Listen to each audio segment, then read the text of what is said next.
পর ভাবতে হবে, হাসরের ময়দানে দৌড়ে যেতে হবে আপনাকে আমাকে, সারা দুনিয়ার লোককে, কালিয়াচকের ছেলে এবং মেয়েকে।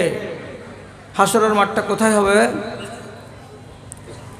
এই মাদ্রাসাতে 1 ডজন আলেম আছেন, খুব সত্য কথা বলছি। আল্লাহ পাকের নবীর স্ত্রী হযরত উম্মে সালমা রাসূলকে বলছেন, আল্লাহ রাসূল হাসরের মাঠ কোথায় হবে একটু বলুন না। নবীজি বলছেন, প্যালেস্টাইনের এলাকা যখন অবিভক্ত ছিল, যখন ছিল সেটা সিরিয়া, নবীজি বলছেন এই সিরিয়ার বিশাল এলাকায় আল্লাহ রাব্বুল আলামিন হাসরের মাঠ বানাবেন।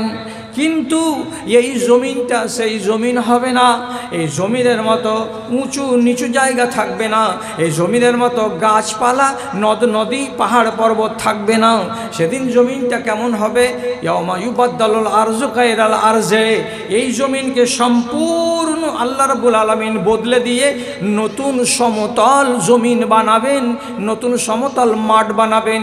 মাঠটা হবে কোথায়? তো সিরিয়ার এলাকায়। কবর থেকে উঠেই হাদিস বলছে ইউহুশার, সবকে তেড়ে জমা করা হবে। এই দৌড়া, বসে কেন আছিস? কোনো মানুষ বসে থাকবে না, উঠা মাত্রই দৌড়াতে শুরু করবে।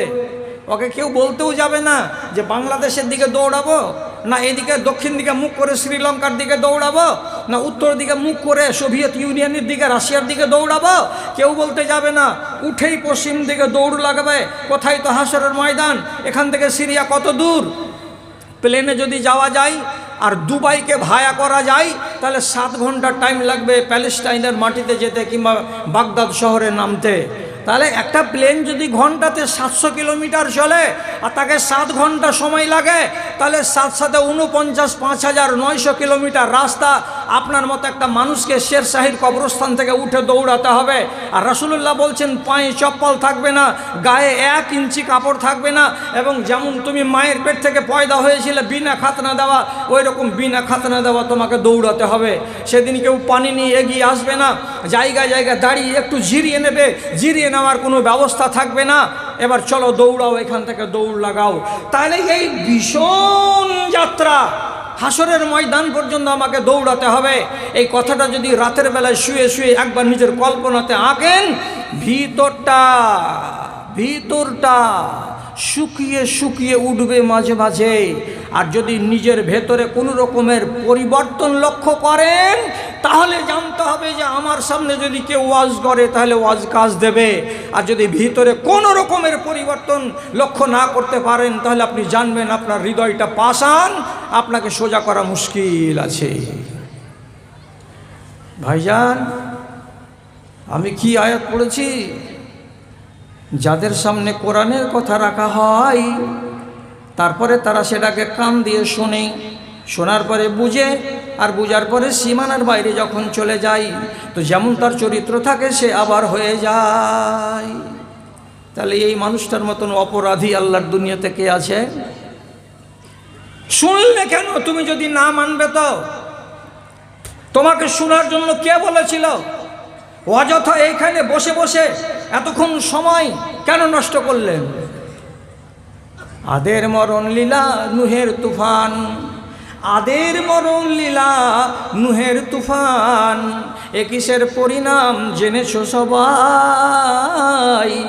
ধর্ম ধারে না যেমন শ্রীগাল কুকুর, এমন জীবন তবে কেন গড় হয়, এমন জীবন তবে কেন গড় হয়। ওয়াস্তের আগে ভাই রাস্তাটা দেখে নাও, নইলে বিপদ হবে রাতের বেলায়। গজবেরও বেড়া জালে ঘেরা পড়ে দেশবাসী, শহর বিলীন হয়ে যায়। ক্রোধের আগুন জ্বলে উঠে বিধাতার, মানুষ যখন মাতে অশুভ খেলায়। গজবেরও বেড়া জালে ঘেরা পড়ে দেশবাসী, শহর বিলীন হয়ে যায়, শহর বিলীন হয়ে যায়। জীবনটা কেমন কাটছে? আমার চোখ দিয়ে দেখেন তো, আমার চোখ দিয়ে দেখতে গেলে আপনিও বলবেন মুসলমানের নরনারীর জীবনটা অধিকাংশই শিয়াল কুকুরের মতো জীবন কাটছে। তার মানে কি? ওদের মতো 4 হাত পাওয়ালা না, মুক্ত বলাকা। ওদের কাছে আইন কানুন কিছু নেই। অথচ একটা মুসলমান যেন ইমানের উপরে দণ্ডায়মান থাকে, তার জন্য একটা মুসলমানকে সোজা পথে রাখার জন্য নবী করিম সাল্লাল্লাহু আলাইহি সাল্লামের পক্ষ থেকে নির্দেশ, বছরে আপনাকে 52টা জুমার খুতবা শুনতে হয়। 52টা জুমার খুতবা আধা ঘন্টা করে শুনতে গেলে ক ঘন্টা হলো? 26 ঘন্টা। আপনি শুনেছেন 26 ঘন্টা ওয়াজ এক বছরে। ঈদের মাঠে আধা ঘন্টা করে 1 ঘন্টা ওয়াজ শুনেছেন। ঈদের মাঠে খুতবা দেন মাওলানা সাহেবেরা, আর এইরকম জালসাগুলো বছরে আপনি 4টা করে শুনেছেন 4 ঘন্টা করে, তাহলে 4 4 16 ঘন্টা। তাহলে আমি যদি হিসাবটা লাগাই তো আপনি আপনার বছরের ভেতরে অন্তত নাই করে 40 ঘন্টা হাদিস এবং কোরআনের ওয়াজ শুনেছেন। কোনো মা বলতে পারবে এখানে দাঁড়িয়ে, কোনো দাদা বলতে পারবে এখানে দাঁড়িয়ে যে আমি এই ওয়াজটা জীবনে শুনিনি, আমার কানে আসেনি এই বিষয়ের উপরে ওয়াজ? বলুন তো কোনো একটা ভাই যে কোনটা ওয়াজ আপনি আপনার জীবনে শুনেননি? সুদের ওয়াজ শুনেননি, মদের ওয়াজ শুনেননি, গাঁজার ওয়াজ শুনেননি, তাস খেলার ওয়াজ শুনেননি, ব্যভিচারের ওয়াজ শুনেননি, পালিয়ে বিয়ে করা হারাম সে ওয়াজ শুনেননি, নারী বেহায়া হতে গেলে সে জাহান্নামী হবে এই ওয়াজ আপনি শুনেননি, আপনি কি জাদু করা হারাম এই ওয়াজটা আপনি শুনেননি, আপনি কি এইগুলো কথা আপনার মগজে যায় নাই? জমি মেরে নেওয়া, ছেলেদেরকে দিয়ে দেওয়া, বেটিদেরকে বঞ্চিত করে দেওয়া, এটা হলো হারামি কাজ, এমন ওয়াজ আপনি শুনেননি? আপনার পড়োশিকে আপনি জ্বালাপোড়া করতে পারবেন না, যদি জ্বালাপোড়া করেন তো কেয়ামতে দুর্গতি হবে, এমন ওয়াজটা আপনি শুনেননি? কাউরি আপনি যদি টাকা ধার নিয়ে থাকেন আর টাকাটা যদি আপনি শোধ না দিয়ে থাকেন, কেয়ামতের দিন নেকির পাল্লা কেটে তাকে শোধ দিতে হবে, এমন কথাগুলো কি আপনি জীবনে শুনেননি? আপনি যদি জাকাত না দেন তো আপনার ঘাড়ে কুকুরে শিয়াল হয়ে গরু হয়ে চেপে থাকবে আপনার ধন এবং মাল, জাহান্নাম পর্যন্ত যতক্ষণ না নিয়ে যাবে ততক্ষণ পর্যন্ত আপনার জাকাত অনাদায়ী করা সোনা আর চাঁদি আর টাকা আর পয়সা ঘাট থেকে নামবে না। এই ওয়াজগুলো আপনারা শুনেননি? সব শুনেছে, সব মা শুনেছে, সব বাবা শুনেছে। তো শোনার পরে মদের রমরমা এত কেন? আপনি নিজে বলুন। একটা ছোট প্রশ্ন করছি, 30 বছর আগে আর আজকের দিনটাকে মিলান। 30 বছর আগে আমাদের দেশে যতটি মাদ্রাসা মসজিদ ছিল তার তুলনায় আজকের দিনে মাদ্রাসা মসজিদ বেড়েছে না কমেছে? বেড়েছে। 30 বছর আগে আমাদের দেশে জনসংখ্যা যতটি ছিল তার তুলনায় আজকের দিনে জনসংখ্যা বেড়েছে না কমেছে? বেড়েছে। 30 বছর আগে আমাদের দেশে যতটি হাই রোড ছিল তার তুলনায় আজকের দিনে হাই রোড বেড়েছে না কমেছে? বেড়েছে। 30 বছর আগে আমাদের দেশে যতটি ট্রেন এবং বাস আর ট্রাক ছিল তার তুলনায় আজকের দিনে আমাদের দেশে ট্রাক বাসের সংখ্যা বেড়েছে না কমেছে? তো বেড়েছে। তাহলে আমার হিসাব, হাট বাড়লো, ঘাট বাড়লো, জনসংখ্যা বাড়লো, মাদ্রাসা বাড়লো, মসজিদ বাড়লো, স্কুল বাড়লো, কলেজ বাড়লো, সবই বাড়লো, সবই বাড়লো বাড়লো। তাহলে মুসলমান একবার বুকে এমনি করে থাবা মেরে বলুন না যে হ্যাঁ আমাদের ইমান বেড়েছে। বলতে পারবেন যে হ্যাঁ বেড়েছে? 99% লোকের ইমানে পোকা লেগে আছে। কাউরি চারানা খেয়ে ফেলেছে, কাউরি বারোয়ানা খেয়ে ফেলেছে, আর এমনই দুর্বল অবস্থাতে মুসলমান বেঁচে আছে। আল্লাহর কসম খেয়ে বলছি, পাকা ইমানদার আমার চোখের সামনে একটাও ভাসে না। আমি নিজেও পাকা ইমানদার নই। আপনারা বলবেন বুড়া বয়সে মৌলবীটা এমন আবল তাবল বলতে লাগলো কেন? আমি আবল তাবল বললে আপনার কাছ থেকে মাপ নিয়ে বাড়ি যাব। আব্দুল্লাহ বিন উমর রাদিয়াল্লাহু তাআলা আনহু বলছেন, তোমাদের সামনে একটা দিন আসবে, তোমাদের সামনে একটা দিন আসবে। কি দিন আসবে? ইয়াখরুজুনান নাসা মিনাল মাসাজিদে ওয়া লাইসা ফীহিম মুমিনুন। একটা মসজিদের সামনে ফজরের বেলায় তোমরা দেখতে পাবে 50 জন লোক দাঁড়িয়ে আছে। তুমি দেখবে যে 50 জন লোক মসজিদের সামনে দাঁড়িয়ে আছে। তখন কয়টা টাইম? তো 5:15 বা 5:30। তোমার মনটা বলবে আচ্ছা রে, মানুষ কয়টা ভালো, এরা সবটি নমাজি মানুষ, এক্ষুনি মসজিদে ফজরের নমাজ পড়ে বাইরে তারা বেরিয়ে এসেছে, এরাই হলো ইমানদার। আপনার মন বলবে কত ভালো মানুষটি গো। কিন্তু আব্দুল্লাহ বিন উমর কি বলছেন? লাইসা ফীহিম মুমিনুন। ওই 50টা লোক নমাজ পড়ে বেরিয়ে এসেছে, তাই দেখে তুমি তাদেরকে 1 নম্বর মুসলমান বলিও না। ওদের ভেতরে একটাও মুমিন নাই, একটাও মুমিন নাই, একটাও মুমিন নাই। ওই 50টা লোক সবাই হলো মুসলমান।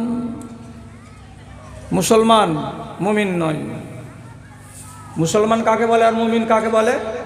নমাজও পড়বো আর সর্দারের বেটার বিয়েতে মাথার কাপড় ফেলে দিয়ে বরযাত্রী চলে যাব, ওই বেটি ছেলেটা হলো মুসলমান।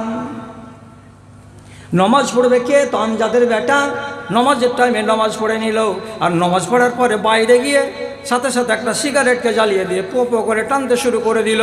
এটা হলো হারাম। হারামকে যদি সেবন করে তো এই লোকটা মুসলমান। এইখানে দেখা যাচ্ছে দক্ষিণ মাথায় 12 থেকে 14টা ধনী লোক বসে আছে। এরা জুম্মার দিন মাত্র নমাজ পড়তে যায়, আর বাদ বাকি দিনে নমাজ পড়তে যায় না। এরা সুন্দর করে জামার কাপড়কে ইস্ত্রি করে আর একটা গোল টুপি মাথায় দিয়ে আর শরীরে আতর লাগিয়ে নমাজে যায়। আর আমি দেখে মনে মনে বলবো লোকটা পাক্কা নমাজি। কিন্তু এই মানুষটা জুমার দিনটা জুমা পড়ে গায়ে আতর লাগিয়ে, তারপরে 6টা দিন নমাজে আসে না। এ লোকটা মুসলমান, লোকটা মুমিন নয়। এই মাথায় দেখতে পাওয়া যাচ্ছে 15 থেকে 20টা লোক যারা কোটিপতি আছে, এদের জমিতে ফসল হয়। আপনার কালিয়াচকে যদি নাই বা হয়, তো আমার মালদহের ওই প্রান্তগুলোতে এক একটা মানুষের সিজনে 100 কুইন্টাল করে ভুট্টা হয়, 100 কুইন্টাল করে ধান হয়। আপনার এখানে কোটি কোটি টাকা আছে, তো আল্লাহ পাকের হুকুম আছে নবীজির পক্ষ থেকে কি বলছেন, যদি তোমার 20 কুইন্টাল ধান হয় তাহলে 1 কুইন্টাল 20 ভাগের 1 ভাগ আল্লাহর নামে বের করে দাও। তোমার যদি টাকা বেশি হয় তো তাহলে পারে 1 লাখ টাকাতে তোমাকে 2,500 টাকা জাকাত বের করে দিতে হবে। এটা হলো আল্লাহ রাব্বুল আলামিনের ফরমান। কিন্তু বাস্তবে দেখা যাচ্ছে কত নামাজি, কত আল্লাহওয়ালা, কত হাজি, আর কত গাজী, আর কত টুপিওয়ালা, আর কত ভদ্রলোক সমাজের সব শ্রেণীর মানুষকে দেখা যাচ্ছে জাকাত বের করে না। 595 গ্রাম চাঁদি যদি কোনো নারীর কাছে থাকে, আর বছরের মাথায় সে যদি তার 40 ভাগের 1 ভাগ টাকা তার মূল্যকে নির্ধারণ করে না বের করে দেয়, তাহলে ওই চাঁদিগুলো আগুন হয়ে কিয়ামতের দিন তার গলায় ছড়ে থাকবে। একটা মানুষের কাছে যদি 4 লক্ষ টাকা থাকে, তাহলে 4 আড়িয়া 10,000 টাকা জাকাত যদি না বের করে দেয়, তো টাকাগুলো তার ঘাড়ে জানোয়ারের আকারে চড়ে থাকবে। তাহলে দেখতে পাচ্ছি এখানে 20টা লোক যারা জাকাত দেওয়ার যোগ্য, অথচ জাকাত দেয় না, কিন্তু নমাজ পড়ে, অথচ রোজা সে করেছে। তাহলে এ মানুষটা মুমিন নয়, এ লোকটা হলো মুসলমান। তো হলো তো কি হলো, যে মুসলমান হলো তো কি হলো, হলো কিনা একটা বললে হবে না। এক ঝাঁক মাওলানা আছে, সকালে সার্টিফাই করিয়ে নেবেন। আপনাদের মতো ইমানদারগুলোর কোয়ালিটি কোরআনে আল্লাহ তাআলা করেছেন 3টা। একগুলোকে বলে মুসলমান, একগুলোকে বলা হয় মুমিন, একগুলোকে বলা হয় মুহসিন। মুসলমান কারা? যারা ভালোর সাথে মন্দ চালিয়ে যায় তারা, যাকে 2 নম্বর ভাষাতে বলা হয় ধান্দাবাজ। 3 নম্বর মুমিন কাকে বলা হয়? যারা অল্প আমল করলেও জীবনে কোনোদিন হারামের দিকে চোখ তুলে তাকায় না। যেটি জায়েজ আমল, যেটি ফরজ থোড়া করা করে, কিন্তু হারামে যায় না, এই লোকটা হলো মুমিন। আর মুহসিন কাকে বলা হয়? তো মুহসিন ওই লোকটাকে বলা হয় যে ওর উপরে 17 রাকাত ফরজ নামাজ, আর সুন্নাত নামাজ হলো 12 রাকাত, আর কমসে কম 1 রাকাত হলো বেতর দিয়ে লোকটা সারাটা দিনে 30 রাকাত নামাজ তো পড়েই। কিন্তু তারপরে কিছু কিছু মা আছে, বেলা 8টা যখন বাজলো তখন 5 নামাজ পড়লো। কয় রাকাত? তো 4 রাকাত। এটা হলো নফল। কিছু কিছু মানুষ আছে জয়বার মসজিদে আসবে, ঢুকা মাত্র 2 রাকাত নামাজ পড়বে, তাহলে 5 ওয়াক্তে মসজিদে ঢুকতে 10 রাকাত নামাজ পড়ে। এটা কি নামাজ? এটা নফল। কিছু কিছু মা আর ভাই আছেন যারা রাত 4টা বেজে যায়, 3:30 বেজে যায়, ওই রকম অন্ধকার রাতে একাই জেগে গিয়ে 8, 3, 11 রাকাত তাহাজ্জুদের নামাজ আদায় করে। এগুলো ফরজ নয়, এগুলো নফল। তো যারা এইগুলো আদায় করে, যারা এইগুলো কোর্সের বাইরে নেক কাজ করে, এই মানুষকে বলা হয় মুহসিন। এবার তফাৎটা কি হলো? যদি কোনো মানুষ মুসলমান হয়ে কবরে যায়, তাহলে ওয়ারেন্টি আছে, গ্যারেন্টি নাই যে সে প্রথম চান্সে জান্নাতে যাবে। শতকরা 100টা যদি লোক মুসলমান হয়ে কবরে যায়, কিয়ামতের দিন হতে পারে 1টা কিংবা 2টা প্রথম চান্সেই জান্নাতে চলে যেতে পারবে। বেশিরভাগ মানুষেরা যারা মুসলমান হয়ে মরে, তাকে 1 মাসের জন্য, তাকে 1 বছরের জন্য, তাকে 2 বছরের জন্য হলেও আগে জাহান্নামে যেতে হবে। তারপরে পুড়ে ছাই হওয়ার পর আল্লাহর জান্নাতের মুখ দেখবে। আর যারা মুমিন হয়ে মারা যাবে, যারা মুহসিন হয়ে মারা যাবে, তারা যেমনি মারা যাবে তেমনি তারা জান্নাতে যাবে। এদেরকে জান্নাত থেকে কেউ আটকাবে না। একগুলো ডাইরেক্ট জান্নাতি আর একগুলো ইনডাইরেক্ট জান্নাতি। তো যারা মুসলমান তারা ইনডাইরেক্ট জান্নাতি। এবার আপনি বলেন, আব্দুল্লাহ বিন উমর যে চোখ দিয়ে দেখেছিলেন, এটাকে ব্যাখ্যা করি। 50টা লোক নামাজ পড়ে বেরিয়ে আসলো, তো বলছি একটাও মুমিন নাই, সবটি মুসলমান। কেন? তো বলছে দেখো না জি, খুঁজে জি 50টার ভিতরে যখন চেক করে দেখতে গেলাম, এর ভিতরে 4টা মানুষ পাওয়া গেল চুল পেকে গেছে, দাড়ি পেকে গেছে, অথচ মানুষটা ফজরের নামাজ পড়ে এলো। আর আসার পরেই পকেট থেকে নাপাক জিনিসকে বের করে সাদা একটু চুন লাগিয়ে লুকিয়ে লুকিয়ে কচলাইছে, আর কচলাতে কচলাতে মুখের ভিতরে কোনায় ভরে দিয়েছে। আব্দুল্লাহ বিন উমর বলছেন পাক্কা হারামি লোক। এটা মুসলমান, এটা মুমিন লয়। হারাম জিনিস মুখে ঢুকালি কেন? তোর কেমন নামাজ যে তোকে হারাম থেকে আটকাতে পারলো না? কয়টা বাহির হলো? যে বলছে 4টা। এর ভিতরে কয়েকটা লোক ছিল, তো ওরা কী করে? বলছে ডিলারের চাকরি করি। নামাজ পড়ে এলে বলছে হ্যাঁ। জামাতে তো বলছে হ্যাঁ। আর ডিলার চাকরি করে এসে ফের বসে গেল গম বিতরণ করতে। হঠাৎ করে বলছে তোমাকে 7 ব্যাপারটার ভিতরে 2 ব্যাপারটার লিঙ্ক গেলে না, 5টার টাকা পাবে, বাকিটা পাবে না। খালি খাতাটাকে এমনি করে টিপলো, টিপার পরে 5টাই দিল। তো 5 কেজি করে পাবে, তো 4.5 কেজি করে দিল। 4.5 কেন করলে জি? তো বলছে বস্তাগালা রাস্তা রাস্তা আপাস খাইছে, ছিঁড়ছে, কত বাড়াইছে, কত কি হয়েছে, আমাদের কাছে শর্ট আসছে। তো বাবা শর্ট আমরা কুড়ে থেকে পুরাবো, তোমরা যদি না পুরাবে তো আমার 5 কেজির ঘাট থেকে 1/2 কেজি শর্ট টেনে নিল। কে তো লিডার, ডিলার। ফের আসর রাজান পড়লো, মসজিদে চলে গেল। পাক্কা নিমুখ হারাম। আর একটা বেটি ছেলেকে ওয়াজ করে গেছি কি, আল্লাহ রসুল বলছেন মেহেন্দি লাগাও, তোমার হাত যেন আইনে হয়ে না থাকে। সহি হাদিস বলছি, টাইম কম আছে, তাতে মানুষ বুড়া, বেশি বলতে পারি না। মেহেন্দি লাগাও, তোমার হাতখানে যেন ফিকা সাদা না হয়ে থাকে। তো মেহেন্দি লাগাতে আল্লাহ তাআলা নবী মেয়েদেরকে বলছেন জিনাত করো। ঠোঁট লাল করবো মৌলানা? একদম লাল করো, চকচকা করে। টিকলি লাগাইতে পাবো? লাগাও, দীপা দাস মুন্সির সমান বড় বড় টিকলি। আচ্ছা, গালে ফেয়ার অ্যান্ড লাভলি লাগাতে পাবো? হ্যাঁ পাবো। কিন্তু কোরআন কি বলছে? সুন্দর করে চকচকা করে তুমি ফেয়ার অ্যান্ড লাভলি মেখে চেহারাটাকে একেবারে গোলাপের মতো করে দাও। লাল লাল টিপ, লাল লাল তুমি ঠোঁটটাকে ঠোঁট পালিশ দিয়ে সুন্দর করে দাও। আর তুমি কপালের মাঝখানে একটা বিন্দিয়া লাগিয়ে দাও, হাতগুলোকে সুন্দর করে রঙিয়ে দাও। ঠিক আছে, এটার নাম হলো জিনাত করা। ইসলামে জিনাত করা জায়েজ আছে। কিন্তু আল্লাহ রাব্বুল আলামিন কোরআন মাজিদে বলছেন ওয়ালা তুবদিনা জিনাতাহুন্না, ওরে নারীরা তোমরা তোমাদের এই জিনাতগুলো 6টা বেটা ছেলেকে দেখাতে পাবে, 6টা বাদ দিয়ে 7 নম্বর কোনো পুরুষকে দেখাতে পাবে না। কে 6টা বেটা ছেলে? তো বলছে তোমার স্বামী দেখতে পাবে 1, তোমার বাপ দেখতে পাবে 1, তোমার ভাই দেখতে পাবে 1, তোমার শ্বশুর দেখতে পাবে 1, এবং তোমার ছেলে দেখতে পাবে 1। আর তোমার বাড়িতে যদি নাবালক কোনো বাচ্চা থাকে যেটা কাজ করে, তো কাজের ছেলেটা নাবালক যদি হয় তো সেই ছেলেটা তোমার জিনাত দেখতে পাবে, তোমার লাল ঠোঁট দেখতে পাবে, তোমার গাল দেখতে পাবে, তোমার যতগুলো সৌন্দর্য আছে সবই দেখতে পাবে। এই 6টা মানুষকে বাদ দিয়ে 7 নম্বর মানুষ যদি কেউ দেখে নাই, তো সোজা সোজা বাংলায় ওরে রোকেয়া, আমেনা, মাস্তারা, মার্জিয়া, সুলতানা, রিজিয়া, তোমার খবর আছে, খবর আছে। কালিয়াচকের কয়টা বেট ছেলে বিনা টিকলি তার বিনা ঠোঁট লাল করাতে আর মাথার কাপড় না ফেলে কে যায় কালিয়াচকের বাজার? কলকাতা মলে কয়টা যায়? সর্দারের বাড়িতে বিয়ে লাগে তো 50টা মেয়ে ছেলে সাজগোজ করে আসে। আমি গরম দেখিয়ে বলছি, একটা কোনো নারী যুবতী বা একটা কোনো মা, বয়স্কা মা কেউ বিয়ে বাড়িতে গিয়ে নিজের শালীন পোশাক পরে থাকে না। যারা যুবতী তারা তো কাঁটা লাগা পোশাক গায়ে দিয়ে আছে, ওকে মাথা না খুললে তো পোশাকের পয়সাই উঠলো না।